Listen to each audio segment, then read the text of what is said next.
Kabranas, pupunta ako ngayon sa Brolandia para iparetouch ang kilay ko. So tara, samahan niyo ako. Nandito nga pala ako ngayon sa aking car ticket para pumunta sa sakayan ng jeep. Grabe, nakakamiss din talaga sumakay dito kasi minsan lang ako makasakay ngayon dito. So ito na nga, ang bilis-bilis, nandito na ako sa Cindy Square, Marilao. So ayan, akit na tayo. Talagang Pasko, naramdam ng Pasko.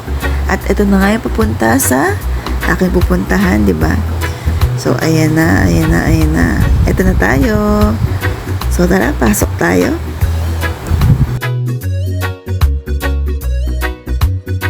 Tamang-tama, walang katao-tao, kaya solo-solo ko ngayong araw na to.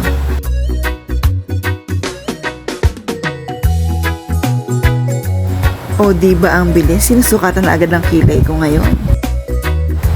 So dahil konti lang yung aking mga nakuhang video, so dito muna tayo ngayon sa mga pictures ko. Ito yung bago kong i-retouch. Ayan, diba? Maganda na siya, pero sayang din kasi yung retouch, guys. Ayan, so wala naman siyang bayad pag retouch na. So ito yung binabara na anesthesia kanina, and then ito na yung sinusukatan ako, at yung binabara ng tinta. At ito na nga ang finished product. Talaga ang ganda-ganda nilang gumawa, guys.